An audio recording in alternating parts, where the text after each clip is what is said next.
All right, guys, let's do something a little different today. Let's take a break from all of the doom, the gloom, the global chaos, and just celebrate something that makes the world a little better: music. Today is Global Beatles Day. So, whether you're a diehard fan or just someone who knows the words to Hey Jude, there's no denying the impact the Beatles had, not just on music, but on technology, culture, and even how we think about art. So here's the question: when people look back 200 years from now, who will they say defined our era the way Bach or Mozart defined theirs? Well, if you ask my guest today, the answer is simple: the Beatles. Mark Brake is a professor, science communicator, and the co author of The Science of the Beatles, a fascinating deep dive into the music, the theory, and the tech that made the Fab Four a phenomenon. From studio wizardry to lyrical poetry to cultural transformation, he argues that the Beatles weren't just a band, they were a scientific and artistic revolution.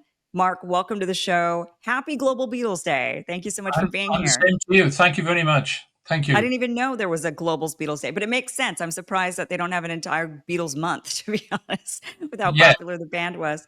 I think they deserve a month rather than a single day. I think you're probably right. But a lot of your viewers and listeners are probably wondering what's scientific about the Beatles. Well, if you think of science as a recipe for doing things, and in the evolution of culture, very often science has sprung out of wanting to do something better. So there's a trade craft, you might call it, a technique to recording music. And we're talking about paying tribute to the greatest architects in the writing, recording, and artistic presentation of popular music in the Beatles. And this marriage of, I suppose you might say, low art is what rock and roll was probably considered to be, and high art, because there is a bit of a fusion between rock music and classical music in a lot of the Beatles' works. So the idea is paying tribute to that tradecraft, the technology of that. There is a science to art. So you're saying that the Beatles weren't just that what made them so popular and this massive global phenomenon wasn't just that they just happened to write a few hits, but there was actually a real science behind it. They actually also shook up the industry, transformed things in a way that hadn't been done before. So it was more than just like another boy band. Because a lot of people look back at the Beatles. I mean, I've heard this argument just even recently where they're like, yeah. And the reason I actually got into this conversation, funny enough, is that Harry Styles. You know who Harry Styles is? I do. Yeah, he was on my fam. He was on our flight coming to Italy, to a certain part of Italy. He happened to be on the flight, and so people around they didn't know who he was, and we were trying to explain to some people who Harry Styles was, and then somebody actually said, "Oh." Like the Beatles, the modern day Beatles, the Beatles were a boy band. And so that was, and then there was a debate on whether or not the Beatles were a boy band. We got into a whole debate about it. So you settle it. Were they a boy band? Well, ever so slightly, I think you could say that part of their success was to do with the branding early on. So their manager was Brian Epstein. He was very careful and he was very canny about the way that they were marketed. A good example of that, by the way, is to do with the popularity. George Martin, I saw an interview of George Martin talking to his grandkids, where he said, because they were nervous in their first rehearsal, they their musical ability didn't shine through as much as it should, but their personality and their charisma did. And at the height of Beatlemania and in the height of the 60s, only 5% of people could name all the Rolling Stones, but 95% of people could name all the Beatles. Wow. So there's an element of charisma and there is a small element of branding, but to call them a boy band would be a little wrong, I think. Yeah. Well, okay. So what was it specifically that you think made them? I mean, you've got the Rolling Stones. A lot of people would say the Stones were a better band, made better music. The Beatles made simple songs. The naysayers. I mean, of course, you got the people who absolutely love the Beatles and they would never say something like that. But you do have those that would say, I just don't really understand what it was about them that made them such a huge success or why they're still revered as like one of the greatest bands. What was it specifically, would you say, not just their popularity, but the science of it? Was there something else that they were doing that they maybe didn't even know they were doing? but they were doing it. I think they did know they were doing it. I Oh, think it's very important. They certainly knew that they were borrowing from a lot of different musical cultures and a lot of different musical subgenres. There's of late in the last 10 or 20 years, there's been this idea of remix culture. People think that it started with hip hop, where you get sampling from different cultures and then you synthesize your different influences. I think it's very true that the Beatles and the Rolling Stones were remix cultures because what the Beatles and the Stones were doing is basically playing American music. And the difference between the Beatles and the Stones is the Stones are very much just playing straight American music, in my opinion, whereas what the Beatles were doing is playing American music with a British twist. The David Bowie made a very interesting remark about the way that the British do anything, that they do it rather smugly. And in the case of rock music, the Beatles know that the rock music is American. It doesn't spring from the British soul, but they're interested in doing something about it. They know they're not American. So they do it in, they try to do something with it, but it's very playful. People comment a lot when they look at Let It Be or they look at Get Back documentary about how much goofing about there is with the Beatles, how much play and creativity there is. And when you think of, if you think of the pastiche dance posing of Mick Jagger, or the very outrageous comedy camp of Elton John, or even Bowie himself, a lot of famous British rock artists are very playful about the way they pretend to be rock musicians. It's very tongue in cheek. And I think that's the British twist on this American form of music. what would you say? How else did they innovate? I know that there's says that they innovated the recording studio. In what way? That's a lot to do with George Martin. So the Beatles are untrained in music. They're not formally trained. And I think that's a good thing because that doesn't necessarily. There's a famous quote by Picasso that all children are born artists, but they're educated out of creativity. Hmm. And I think that that's important for the Beatles. The Beatles are very creative. They're very primitive, I guess you might say, but and childlike in a sense and playful, but they were lucky that they met George Martin. Of course, he's classically trained as a pianist and as an oboe player, and he's very skilled in terms of production.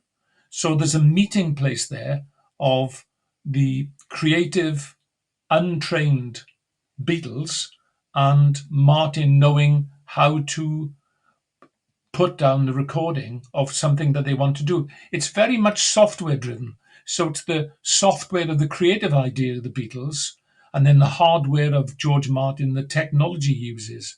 That kind of marriage, I think, is what makes the recording, some of the albums, well, all the albums, so revolutionary. It's also important to say, by the way, Kim, the stopping of touring in 1966 is very important because when they stopped touring in 66, they then started using Abbey Road as an audio laboratory, as the recording studio itself became an instrument, I suppose you might say, where they would try all these different techniques out.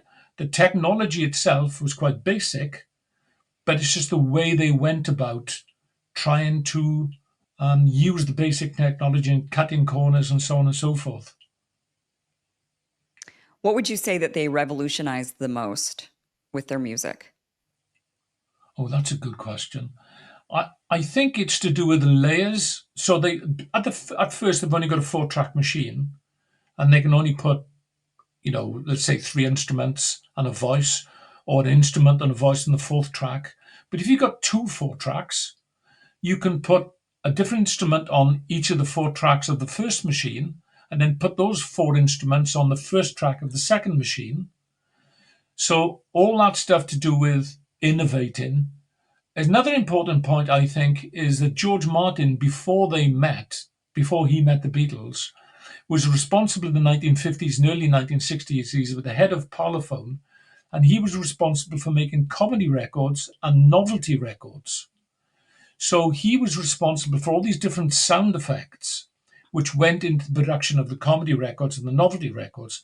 And all those found their way onto tracks like Yellow Submarine, where there's a kind of lived experience of being on a submarine in terms of all, like an oral collage, like a sonic experience.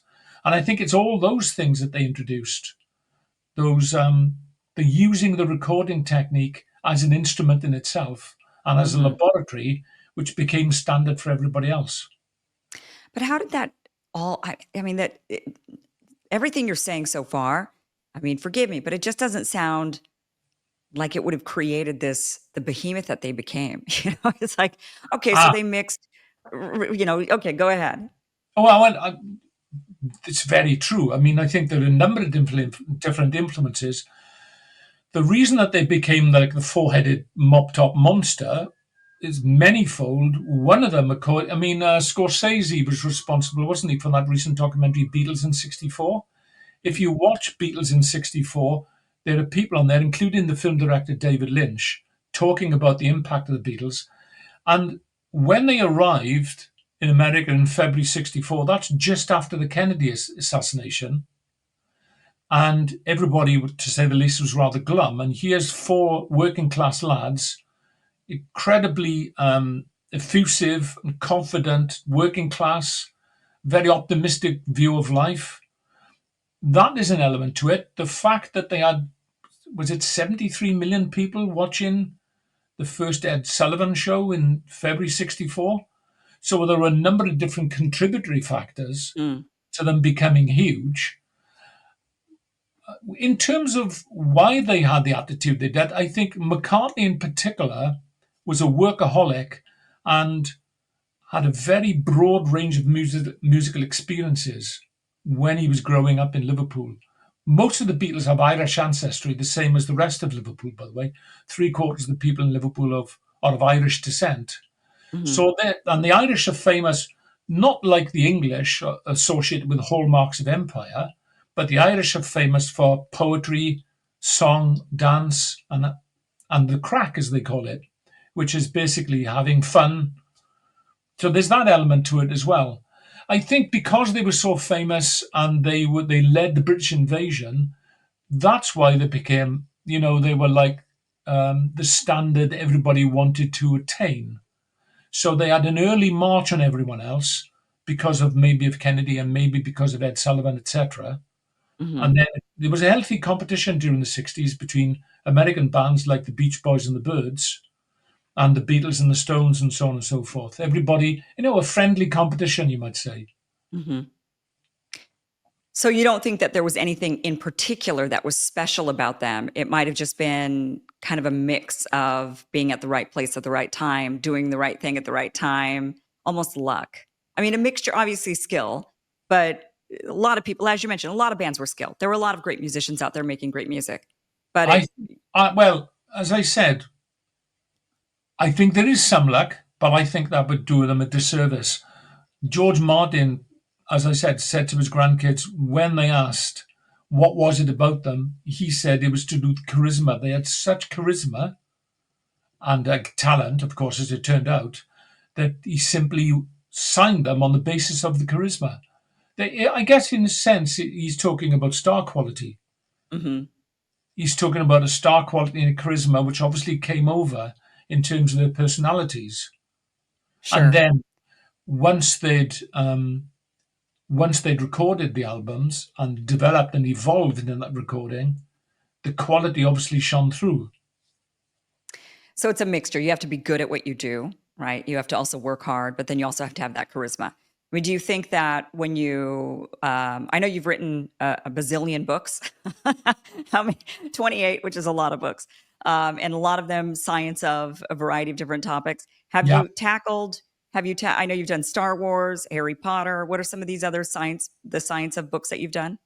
James Bond, Star Trek, The Big Bang Theory, Doctor Who. Oh, wow. Okay. Have you done Elvis? No, um, I sound like I'm contradicting myself now because the first thing I thought when you asked me that was, "What's the science of Elvis?" Do you know what I mean? Although Yeah. somebody could say to me, well, what's the science of the Beatles? Well, the Beatles are more famous than anyone else for that travel, that evolution between 62 and 70 in terms of the recordings. From Love Me Do to A Day in the Life or Strawberry Fields or Penny Lane or I Am the Walrus, those almost avant garde songs. Some very sophisticated songs which are part orchestral. So there's very simple boy meets girl R&B stuff at the beginning, all the way through to some of the very advanced and ambitious stuff towards the end. There's a great Hmm. evolution.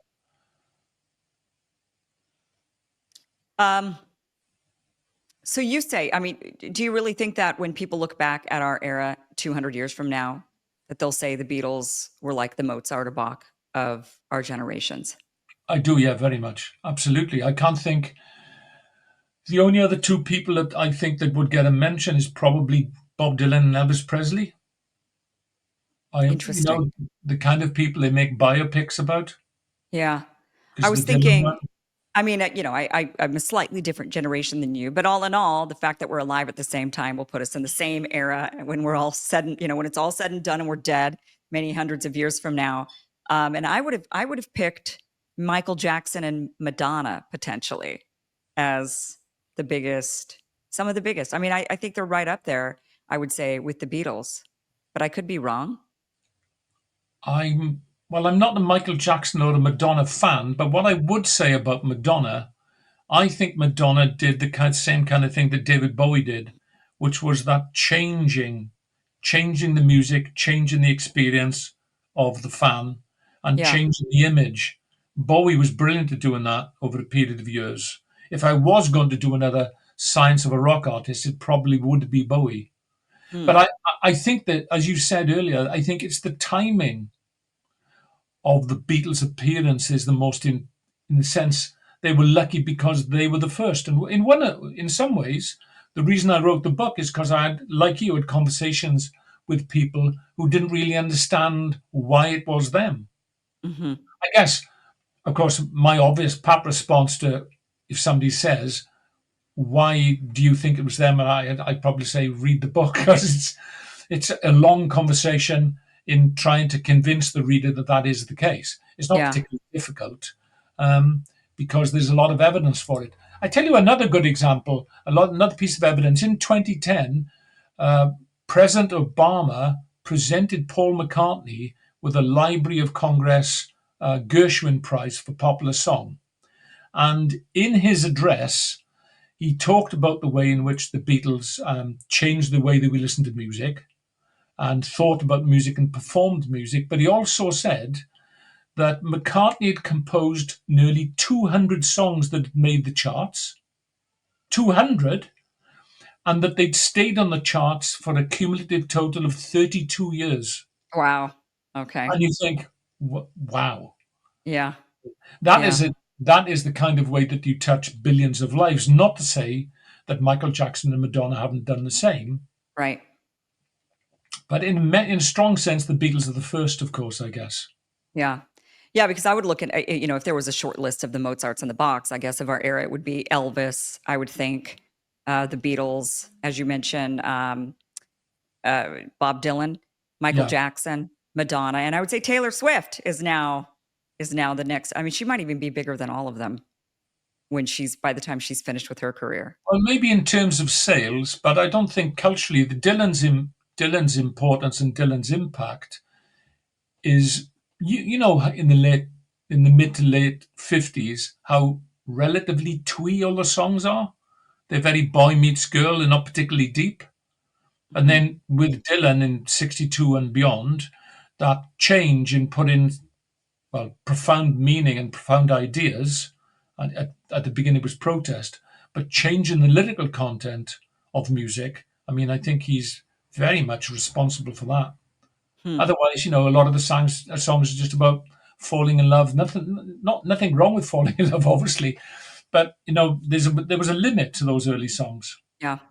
I would just think that people would want to know, okay, especially, I mean, there's not very many of us that are out there hunting for the next big musical artist and thinking we're going to get rich off of it. But if there was somebody who's watching this show, and that is what they're trying to do, right? There's some sort of um, artist rep or whatever, they might want to figure out, okay, what is the science, Mark, that makes this that I could look for in the next? Like, how do we spot the next big thing? How do we, or even if you're not going to be, an A&R rep trying to look for the next big talent, but you're just somebody that likes to say, I knew about that band first, right? Like, I Oh, I was see. listening to them, I was going to their shows before everybody else. Like, how do you spot who's going to be, so that we could buy their albums for a storm and hopefully sell them for thousands of dollars later when they're insanely popular? That's a What great is it? that's a great question, and I've got two great stories about that. When the Beatles auditioned, before the Beatles went with EMI to Parlophone in particular, they had an audition with Decca. And one of the most infamous quotes in the history of entertainment is the Decca executive who refused to give the Beatles a contract because guitar bands were a thing of the past. So he was unable to spot that talent, which Yeah. became global. And secondly, once the 60s had developed in the way that it did musically, from 67 to 72, the executives of music companies were lost control of the market simply because they no longer had any idea what was going to sell, because music became progressive and experimental during flower power and psychedelia through to the early 70s. They lost control of the market because they couldn't predict, so they Mm, would give contracts to bands which in normal circumstances probably wouldn't have got them, and they found it very difficult to predict because everything was experimental. So it's not necessarily easy to identify what the next big thing might be. hmm. That's too bad. Well, I guess it doesn't really matter as much unless we're going to bet on them or something, actually Well, make a well, lot of listen, money. if I could identify the next big thing, I wouldn't be, no offense, I probably wouldn't be talking to you and writing this book. In fact, Yeah, right. somebody asked the Beatles I think an American journalist asked the Beatles in the early 60s, what was the formula to the success in their music? And John Lennon said, if we knew that, we'd split the band and manage our own bands. Yeah. Okay. I mean, it's very difficult. I think a lot of it is, like you said, there's just so much that goes into it, and part of it is luck. I mean, I think there's a lot of it that is skill, and like you said, being cutting edge in a way, something Yes. different, something unique, something Yeah. that people don't hear all the time. But at the same time, striking while the iron's hot. I mean, being able to know, or just being at the right place at that right time with that right idea, and that goes in so many different fields. That's not just music. That's for everything, it Hey, your seems. your answer is better than mine. Yeah, but unfortunately, it's just not the answer we want, right? Because what we want is a very straightforward, well, this is actually the formula for success that all of us could suddenly implement into our lives with whatever it is that we're doing. Be like, okay, I'll just do this and I'll be as big as the Beatles, or at least even if I had 1/100th of the success of the Beatles, I'd be happy. So Yeah, many of us would love to know that secret of success, and there are also lots of books written about that, of how to succeed. Here's the secret formula. Here's this. that's And the true. Beatles is definitely one that I think people would love to know. And a lot of people who are musicians, a lot of people would like to know how did I- they do i- it? What was it If we were exactly? going to boil it down to one word, and we are, after all, talking about the science of the Beatles, I think, in summary of everything you've said, all those erudite things you said, I think the word would be chemistry, wouldn't it? There's a Ah, certain chemistry of all those different elements, like a melting pot of all those yeah. different things. Well, and it's like baking a cake, which is chemistry, and it is very baking is chemistry, Absolutely. and two people could have all the same exact ingredients, but just one little thing's off. The oven's slightly different. Even if the ovens are identical, they're not really. Yeah. There's one little thing that'll make it different. The humidity in the air, whatever it is, right? And it changes the Mm. outcome of that, because it is a science. It's a chemistry, actually, That, and that kind of sounds like, look, I can give you the recipe to make the cake, but if you're not a skilled baker, good yeah. luck. And we're going back to what I said at the beginning about science is a recipe for doing things. And Yeah. that's why it applies to the way the Beatles made music. The tradecraft of that is much a recipe as doing something, making a motor car or whatever. Well, thank you so much for sharing all of this with us. I have to ask you though, real quick before we go, because I am a giant Harry Potter fanatic, and I even have this in Italian, trying to read Harry Potter in Italian. I love Harry Potter. You wrote The Science of Harry Potter. What made Harry Potter so popular? A lot of What? authors out there would like to know this. Well, it's a page turner. I mean, I think it's also based on school days, and most people have been to school, so there's a commonality to in everyone's experience. Another interesting thing about it, and I was thinking previously, I did try to pitch at one time an idea to a publisher that there's a history in culture, in film and fiction, of writing works based on islands. So Thomas More's Utopia, one of the first utopian works, is an island, and there are I think a Lord of the Flies is based on an island. There's many different works based on an island. In a sense, Hogwarts is an island. It's a Hmm. wizarding island, which is separate and apart from Muggle life. So there's that other world nature to it. That's Yeah. a different place, a magical place, an island of magic. That works well as well, I think. Hmm. All I know is I love it. I do. I love Harry Potter. I just can't help it. Um, Mark, thank you so much for being here. And is this book out now, The Science of the Beatles? Is it available? It's available on Amazon, I believe. Yeah. Okay, so I do think yes, we have that link down below. So people can grab this book. It is Global Beatles Day. So check this book out. And plus one of your many other books about the science of whatever subject that you may be interested in. Mark has probably written that book, be it Harry Potter for me or Star Trek. Did you say Star Wars and Star Trek? Yeah, both of those. Wow. Wow. That's unique. Usually you're one or the other, right? A Trekkie or Yeah, Star Wars. I've done about a dozen science of books altogether, I think. Excellent. Well, we do have the link down below. Thank you so much, Mark, for being here. Really appreciate your time. Thank you, Kim. Hey guys, thank you for watching this clip from the full Kim Iverson Show, which you could check out Monday through Friday, 5 p.m. Eastern at KimIversonShow.com. See you there.